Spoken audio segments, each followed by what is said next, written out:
Forget everything you thought you knew about American beef. Right now, your president is making a move that has our cattle ranchers screaming mad. He thinks he has the solution to your soaring grocery bill, importing a ton of beef from Argentina. This isn't just a political squabble. This hits your wallet, your dinner plate, and the future of farming in America. American beef prices are up. You see it every time you buy a pound of ground chuck. Prices are at historic highs. We're talking about prices rising by nearly 14% over the last year alone. In August, ground beef was selling for around $6.60 a pound. That's about $2 more than just 4 years ago. That hurts when you are feeding a family. The president says he is trying to help you, the consumer. He thinks the cattle ranchers are making too much cash right now, and they need to get their prices down. He claims the only reason they're doing well, the best they have done in decades, is because he put tariffs on foreign cattle coming into the country. He specifically brought up a 50% tariff on beef from Brazil. He says if it weren't for him, they'd be doing terrible, just like they have for the last 20 years. He told reporters that buying just some beef from Argentina would help bring your grocery prices down. It sounds simple, right? More supply equals lower prices, but the American farmers are telling the White House to pump the brakes. Ranchers are calling this plan a total betrayal, a slap in the face to rural America. They say it feels like a punch in the gut. They are furious, and they say they are rightfully so. Here's why they are so upset. They're finally seeing a profit after years of tough times, constant droughts, and super low prices. They say they aren't riding off into the sunset on a yacht. They're just finally healing up their finances. They want to make it crystal clear. The reason prices are up is not because they're getting greedy. It is simple economics, supply and demand. The U.S. cattle herd is small. We're talking about the lowest inventory level in 75 years. Droughts over the last few years forced many ranchers to shrink their herds. When you have less beef available and demand stays high, the price goes up. That's the free market at work. They say the idea that his tariffs are the only reason they're successful is mistaken. The low cow numbers were already happening, and everybody knew that higher prices were coming because of the lack of supply. Now, let's talk about the money trail, because this is where the real outrage starts. This whole push to buy Argentinian beef comes right after the administration announced a massive $20 billion economic bailout for Argentina. Yes, you heard that right. $20 billion of American support for a foreign nation. Ranchers and many politicians who represent farming states are asking, why are we loaning or giving a huge chunk of cash to a foreign nation just so we can then buy their beef, which simultaneously undercuts our own American producers? It makes zero sense to the people who are trying to feed this country. They want to know why we are focused on boosting Argentina's struggling economy when thousands of American farmers are suffering under rising costs and trade wars. The trade relationship with Argentina is already totally lopsided. Check this out. Over the last 5 years, Argentina shipped over $800 million worth of beef to the US. But how much beef did we sell back to them? Only about $7 million worth. The imbalance is colossal. Adding more imports will only expand that trade gap and hurt the family farmers who are trying to recover.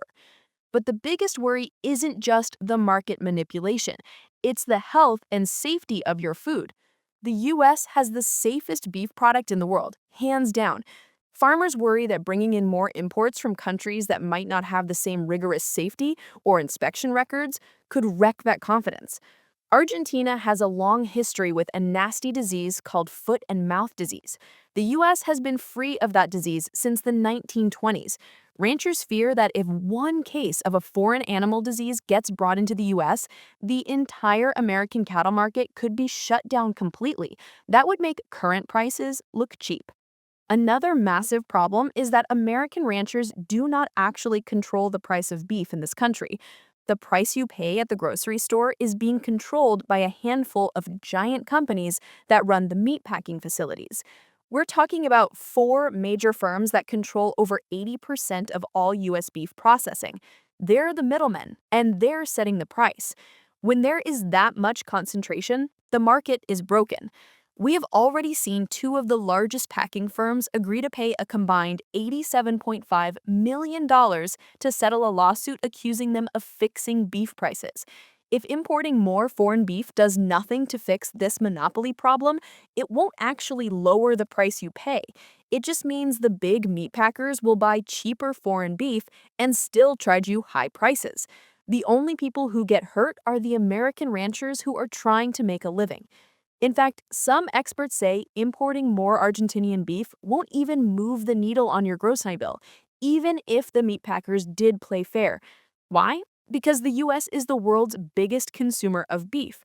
Argentina simply does not have the supply to satisfy America's massive appetite. The Argentinian beef only makes up about 2% of the total beef we already import. It's not enough to make a noticeable impact on consumer prices. The government saw the backlash coming, and the USDA, the Department of Agriculture, rolled out a new plan immediately to support domestic ranchers. This plan is meant to strengthen the American beef industry and improve consumer health. They identified three priorities: protecting American ranching, expanding processing, and building demand for U.S. beef. They're going after burdensome regulations that slow down farmers. They're trying to speed up reforms. This isn't just the USDA. Other agencies like Interior, Health and Human Services, and the Small Business Administration are involved. It's a huge 13-page plan. For example, the Interior Department manages 240 million acres of federal land across 28 states. They're going to slash the red tape and streamline the process to expand grazing access on that land. They're prioritizing grazing on an estimated 24 million acres of vacant grazing allotments across the country. This helps ranchers access more land to feed their herds, which should lead to more cattle production down the line. The USDA is also focusing on something called consumer transparency.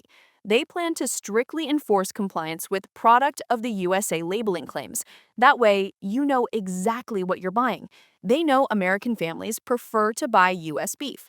They're also pouring money into local processing. They will launch another round of funding to support small meat processors.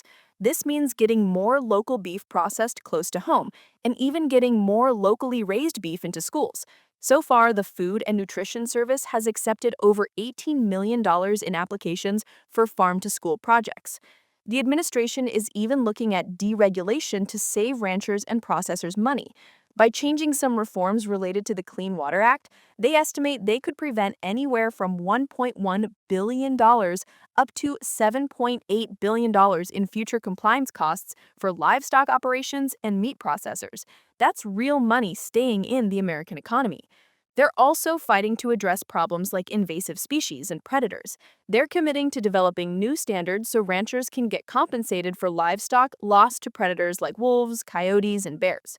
They're even trying to address a critical pest making its way through Mexico called the New World screwworm, which could crush our beef supply even further. The core message from the cattle industry is simple: let the markets work. If you want lower prices, you have to wait for the supply to rebuild. That takes time. Importing more imports now just stalls the recovery of the American industry and weakens our ability to rebuild a strong national herd.